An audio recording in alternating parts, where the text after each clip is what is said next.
Por favor, un aplauso muy grande para las huelguistas que están con nosotros esta noche. A big round of applause. Vengan. Thank you.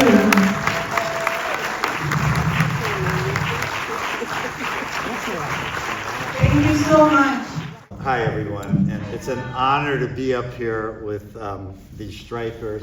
And you know, here is Sylvia Baltazar and the two hijas de la huelga.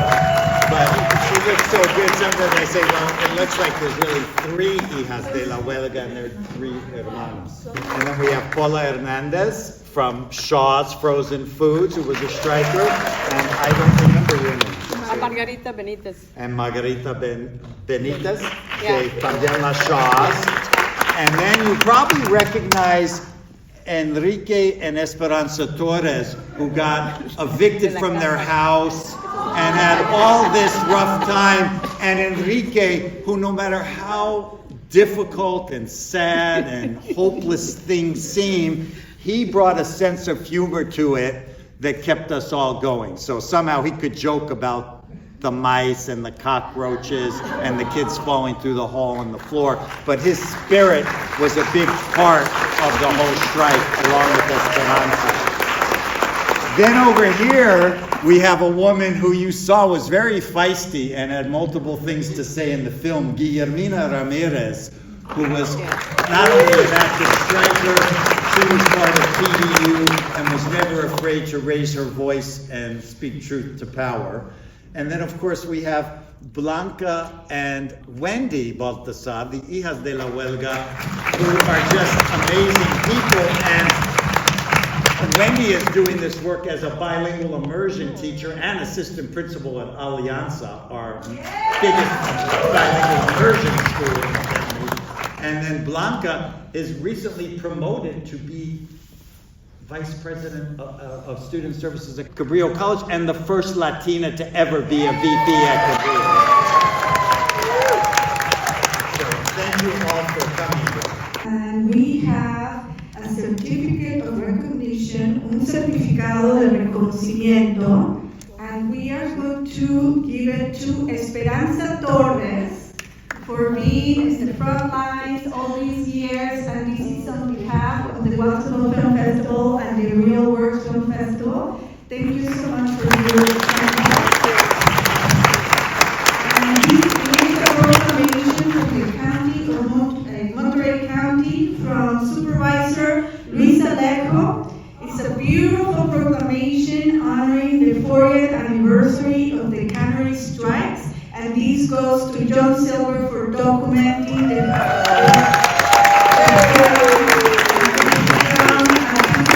story 40 years later here. Basically, after graduating from UCSC and first kind of getting involved in the El Salvador and Nicaraguan solidarity movements in Santa Cruz, it inspired me, first to learn Spanish, and then through some of the connections when I was a student, to kind of get connected to Watsonville. And I first met Cruz Gomez and Barbara Garcia, who were just starting Salud para la Gente, which went from a free clinic, grabbing supplies at a Watsonville hospital that would not treat farm workers at the time. And then they wrote a grant and they turned it into a health clinic that's thrived for 40 years as primarily a farm worker, but a community health clinic, Salud para la Gente. We're learning about all the things that were happening with the Border Patrol and the Migra and doing all these raids in Watsonville, rounding up people, chasing them in the fields, showing up at soup kitchens or the food bank and arresting people and violating people's civil rights, because you can't round someone up because they look Mexican, and someone better tell Trump that now too. So anyway, I got involved in the immigrant rights movement, and there's even people who are supporting that here in Santa Cruz and beyond. We have Gary Patton in the audience, who was chair of the Board of Supervisors at the time and helped us pressure Pineda, and ultimately, our community organizing in South County kind of ran the Migra, the Border Patrol, out of town for a bunch of years. And then I want to mention there's another person who was on the Santa Cruz City Council at the time. She was in fact mayor for 1 year during the strike, and that's Jane Weed Pomerantz, who is here today as well. So we had a lot of support in Watsonville. The community was was in total solidarity, and of course throughout Santa Cruz County. So this county played a big role in supporting the strike. And basically I got involved in the pro-immigrant rights movement. I got to meet a lot of people. And so when the strike came out, I said to my friend Jody, hey, this looks like it could be a big thing. Let's start filming. And me, like many strikers, thought the strike would last for how long? Dura, ¿qué? 2 semanas, right? We thought it would last like for 2 weeks. And there we were, a month, 2 months, 6 months, 9 months, 10 months, 18 months. And they stuck it out, so I guess it was easy for me to stick it out because I had it easy. They were the strikers. And it was just one of the most transformative experiences of my life, because seeing this incredible community come together and the incredible solidarity that these workers displayed, like the whole community. Now you saw there were strike breakers, but strike breakers were bussed in mainly from Gilroy, Salinas, Hollister, because no striker would cross the picket line, but pretty much nobody in Watsonville would cross the picket line either. So it was an example of a community hanging together and fighting. And it made the strike unique. One, it was a majority women, a majority Mexican immigrant women, and it was just something that's why you're here, and that's why 40 years later, the strike is still significant in our history. And the last thing I'll say, sorry for going on so long, is that today we are fighting the potential end of our democracy, right? Our imperfect democracy, which is being dismantled potentially for an authoritarian dictator. And that dictator wannabe today just said, even though the Supreme Court told me I had to bring that deported person back from the Salvadoran gulag, he says, well, yeah, I could do it, but I'm not gonna. So we have a serious problem here. And I just want to say that we need to take inspiration from these heroic women and some heroic men, because if we could show 1/2 of the strength that they showed in the fight we have today, I think we have a good start. So thank you so much for everything you've done and for helping not only fight for your own rights and your family's rights and the community rights, but the fact that you're here and 40 years later, this is an important historical episode that we can't lose and needs to inspire us for the future. So thank you. Wendy nació en el mes de junio, regresé a trabajar en el mes finales de agosto, a las 2 semanas nos vamos a huelga. Fue muy difícil el regresar con una bebé, porque no había, se nos niegan los beneficios de desempleo, de toda clase de beneficios porque eres huelguista. Pero lo más importante es ver la unidad que teníamos todas al estar fuera, al no regresar, al unirnos, que es lo que nos da la fuerza, que es lo que nos da darles el ejemplo a los que venían, o sea, nuestra familia, nuestras hijas, por ejemplo, a las mías, el tener a una jovencita de 12, 11 años que era Blanca, que no comprendía, mam, ¿por qué estás ahí? Mam, ¿qué es eso? Cuando ella miró Jackson, dijo, ahora entiendo por qué estás ahí, mam, y te voy a ayudar, y yo voy a estar contigo, y vamos a hacer todo, si quieres, los fines de semana, pido permiso, o en el tiempo de sus vacaciones, yo voy a ir a trabajar y te voy a ayudar con eso. Entonces ahí empezó ella también a ver la importancia de ayudar a los demás, y creo que todo esto le sirvió a ella demasiado para ser la persona que es hoy y el ejemplo para sus hermanos. You know the saying that if one door closes, another one opens? Well, it was a struggle. I'm going to talk in Spanish right now for the other people, but anyway, I'm going to make it short. So what we saw, we're from Shaw, we went back to work earlier. Unfortunately, we didn't stay with them, but at the end, we were reduced $1.21, but we kept our medical benefits and everything. So what we did when we went back in, we told us women, you know what, the men already went to work, they got a job somewhere else, they're not gonna come back to the cannery, we're gonna become men. We're going to be learning how to drive forklifts, how to do stacking, how to do box formers, how to do wrappers, how to do Marios, how to go in refrigeration, how to become a mechanic. We're gonna go up in brackets. We're not gonna lose $1.21, we're gonna go up. So that's what we did. We all ladies got together, we raised each other. I became a man, a foreman. I was a Mario operator while I climbed up from bracket 5, I climbed up to bracket 3. After that, I became in ergonomics. I worked in the office with the safety. I worked in continual health. Anyway, we all climbed up and we made more than what we came out with. Okay, las personas que no me entendieron, yo soy de la shop y cuando nosotros duramos 5 o 6 meses nomás. Tuvimos hijos y no queríamos que estos hijos fueran a la cannería. Yo, mi hijo de 14 años, lo traía conmigo donde quiera, se llama Felipe. Y a mis otros hijos, de 7 y 5 años, andaban pidiendo comida conmigo en Gilroy, Hollister, San José. Iban conmigo a pedir comida para los huelguistas, porque aquí a Watsonville ya estaban como un poco cansados de darnos tanto. Entonces a ellos los llevamos para allá. When we were picketing, the police I would say they harassed us because there was a lot of strikers and we had to stay on the sidewalk, but somehow we got, not pushed, but we kind of had to step down the sidewalk, otherwise we wouldn't fit. So the police came and arrested us. I mean, come on, give us a break. So when we went to City Hall to go and complain about that, because we're not on the street, so I dragged my kids with me. His name is Felipe, he's 14, and they didn't pay attention to us. They said they were not harassing us. And they were, but nonetheless, they said they weren't. So this is what happened. Felipe got like, why? When we went back to work, I told all the mothers, you gotta send your kids to school. You gotta send them to school and get college, university, and have them and come back and just overtake City Hall and get them all Latinos, city councilmen, mayors. Thank you, Paula. And we did. And right now, Felipe is the supervisor for District 4 for the County of Santa Cruz. Lo que yo quiero decirles del porqué de la huelga. En el año 1982 se nos venció el contrato de la Unión.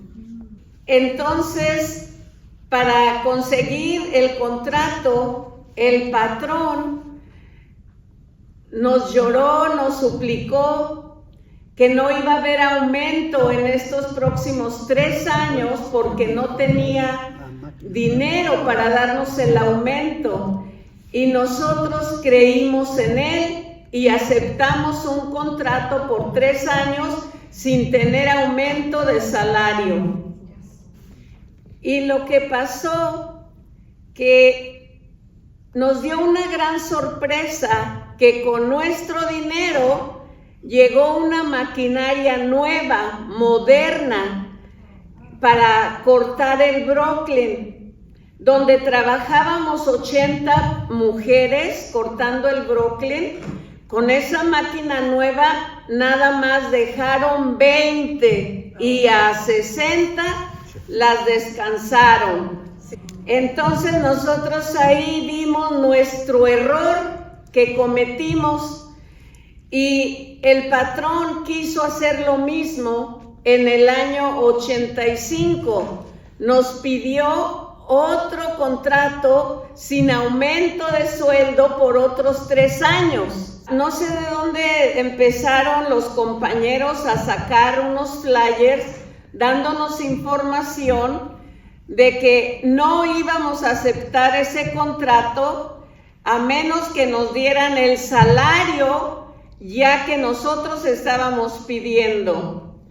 Y resultó que entonces ya la compañía lo que hizo fue quitarnos los beneficios, nos aumentaron las horas para las vacaciones, cortábamos 15 brócolis por minuto y nos empezaron a exigir 30 brócolis por minuto. Teníamos las mayordomas siempre atrás de nosotros con un reloj grande minutero que estaban tomando el tiempo y ellos contando los brooklins que cada una de las mujeres cortaba. Empezó mucha presión There was a lot of pressure to move fast. de parte de la compañía. Sucedieron muchos accidentes a causa de que las personas nerviosas se cortaban y ya no teníamos derecho de nada.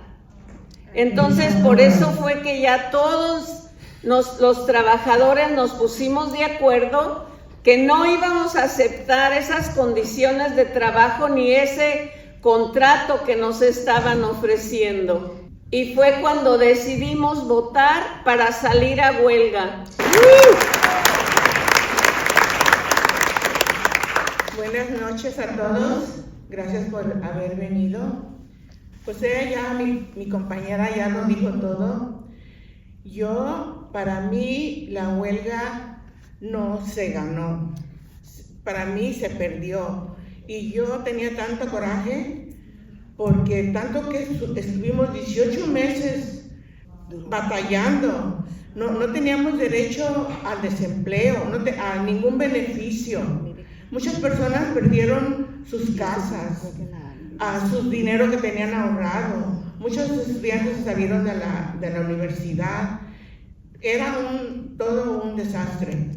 Yo tenía tanto coraje que yo ya no regresé. Yo trabajaba en la planta 2 y tenía un trabajo clasificado y nunca se me pagó. Y era mucho trabajo lo que se hacía. Escribir, llevar la contabilidad y todo, y nunca se me pagó. Cuando se terminó la huelga, yo ya no regresé, porque tenía mucho coraje, mucho sentimiento, y todo lo que sufrimos en los 18 meses, pues para mí fue muy difícil de aceptarlo. Y me fui a estudiar a Cabrillo. Yo no hablaba nada de inglés, agarré el AS Degree, y nada más para obtener el AS Degree necesita uno tomar el English 100. Entonces, pero yo busqué otro trabajo y con mucho trabajo encontré trabajo ahí en el condado y trabajé 16 años. Ya saqué el esfuerzo. Wendy. So for me, just hearing the story, understanding the story, seeing the women, and we got to see this in Watsonville and now in Santa Cruz, and given our political climate, it just feels so right to be able to represent our people, the people, and how united we can be, and the inspiration that we can draw from an event from 40 years ago that we need to organize and do it again, and do it on a bigger scale. So, it's just a blessing to be a daughter of a Mexican immigrant, hardworking, independent woman, and I hope that our community and our students can see and learn from this and see how we as a community come together and that we can make things happen. We do make a difference.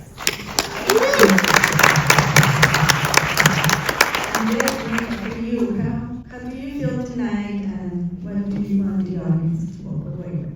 We watched this film a few times in Watsonville and now tonight here in Santa Cruz, and I was 12 when the strike started, and I think the feelings that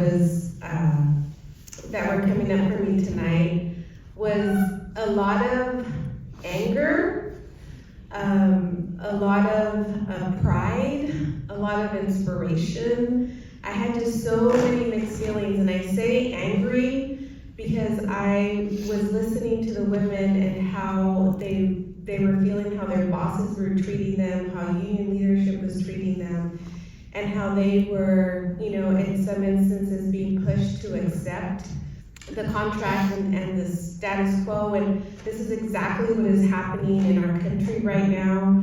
Our president is bullying universities, colleges, nonprofits, lawyers, anyone to bend their knee to him and cave in. And I hope that tonight we can gain inspiration, like my sister said, to rise, to stand up, and to really fight for our democracy and for our rights. This is about everybody's rights. The first speaker, the organizer here tonight, said, you know, regardless of our diverse backgrounds, regardless of our viewpoints, this is about being human. This is about humanity, and this is about standing up for one another. And tonight, I just want to say gracias a las mujeres, al señor Torres, y quiero agradecerles por su valentía en ese tiempo, porque ahora, en este momento, siguen siendo una inspiración y modelos para nosotros y el futuro. Así es de que muchas gracias por lo que hicieron y el valor que tuvieron hace 40 años.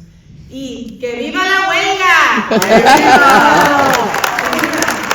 The Center for Farm Worker Families is organizing, we're trying to get Driscoll's to go organic near schools because the kids are getting cancer. We want it to stop. So all the farms near Watsonville schools are, almost all of them, spray pesticides, and we want it to stop. So the kids are getting cancer and they're having developmental disabilities because of it. So we're asking people to show up, McQuitty Elementary, 11 o'clock in Watsonville this Friday, and Dolores Huerta will be there. Thank you very much. Thank you. Question about Victor Chavez, that was kind of hard to see that he wasn't supporting you like he should have. Like maybe I think he did talk about boycotting, maybe that's what's going on with Wells Fargo. Just how we can all work together. I'm sure I work in a union, like we all need to work together. And of course, we call them canneries, but they didn't really can anything that was a holdover from the past. We call them canneries, but they were frozen food plants, right? Yeah. And they froze mainly, you know, broccoli, cauliflower, Brussels sprouts. Shaw lasted till 2006, but in the early years after the strike, you know, Green Giant was the next one. It moved to Mexico and laid off, you know, they employed almost 2,000 workers. So the industry, due to free trade, as companies mainly moved to Mexico for cheap labor, and some of the jobs that these folks had moved to Mexico, and they were getting paid $3 a day in Mexico as late as 1990 to do the same work that these workers were doing for $7 or whatever an hour, and then that produce was, you know, shipped up to the U.S. So basically, Del Mar is still there, right? But I think that's the only frozen food plant. So out of 5,000 plus workers and probably at least 8 frozen food plants and producing half the frozen broccoli, cauliflower, and Brussels sprouts consumed in the U.S., that's all gone, basically. Yeah. At one time, it was the center of the frozen food plant. Watsonville was known for the... Yeah, the Chamber of Commerce used to advertise us as the frozen food capital of the world. Of the whole United States, yeah. And then they'd run commercials with Green Giant with happy white workers in the fields smiling. So, you know, that's complicated. Obviously, Chavez came out. I was actually up with a bunch of strikers at a UCSC rally where Chavez came to speak about whatever he was working on, and a group of the women like surrounded him after, says, "You gotta come help us." And you know, he was already a big national figure, and on the moment he couldn't say no, so he came to Watsonville and we gathered at the fairgrounds. I don't know how it happened. All I know is that we all drove down there, and an hour and a half later, 500-600 people showed up at the fairgrounds with no advertising, no prior announcement, and no social media at that time. And so they all came out. And, you know, he offered his support and buoyed the strikers. And then as you heard in some of the questioning, when like the TDU and more militant strikers were trying to spread it to the fields, get solidarity, get the workers in the fields either to, you know, go out on strike or do some kind of solidarity actions. And so that was the question kind of directed at Chavez, because he's saying, okay, you're here helping us, but what about spreading it to the fields? What about a boycott in the fields or a strike in the fields?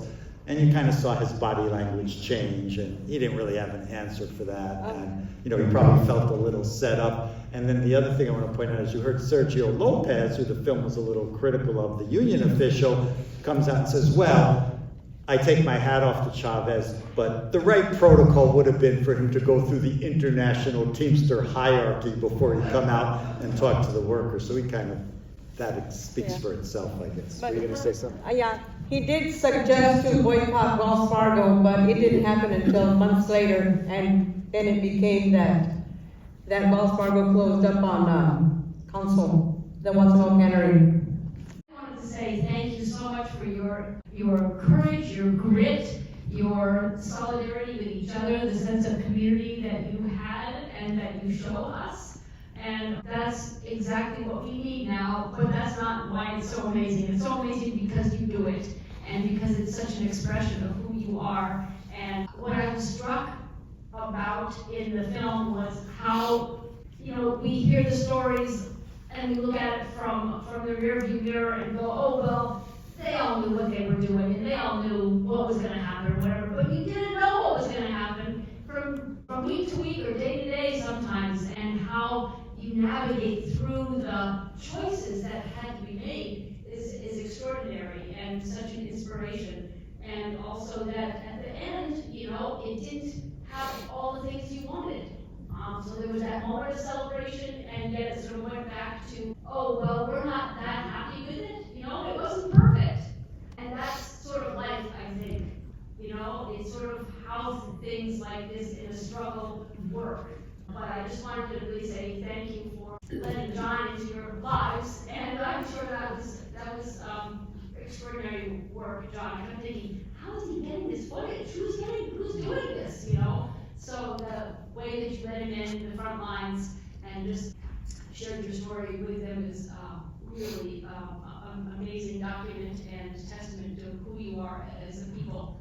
Thank you so much for being here and loving America, as imperfect as it is. We need you.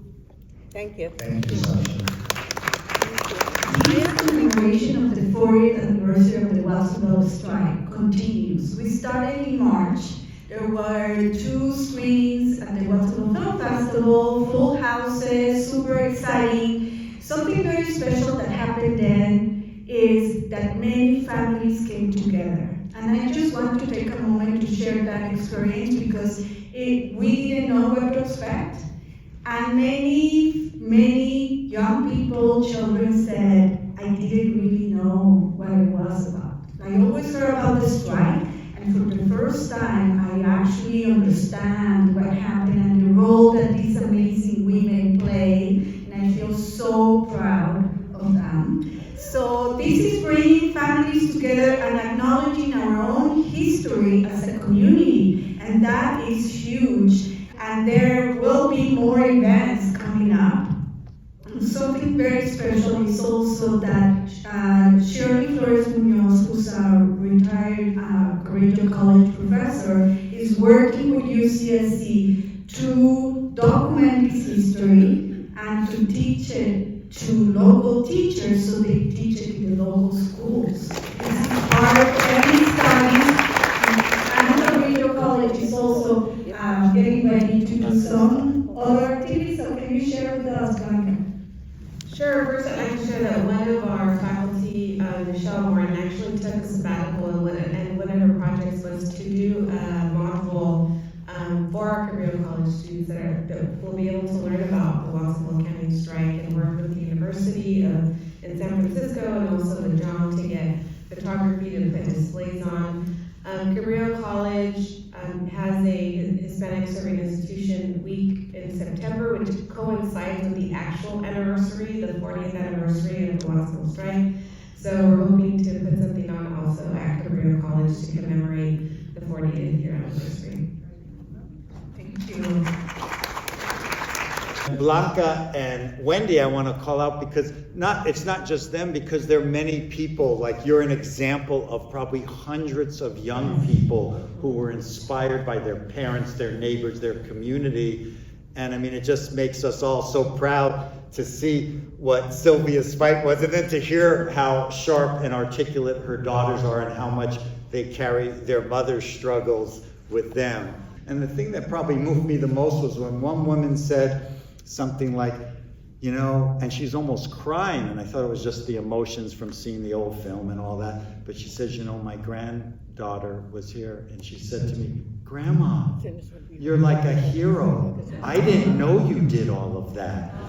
And you can just imagine how that made her feel and all of us feel when we heard that. We want to talk about that tonight, about the people who are not here with us. So Lydia Lerma, who was the person behind a lot of the food organization, she was quiet in the background, but she did all this work throughout the strike.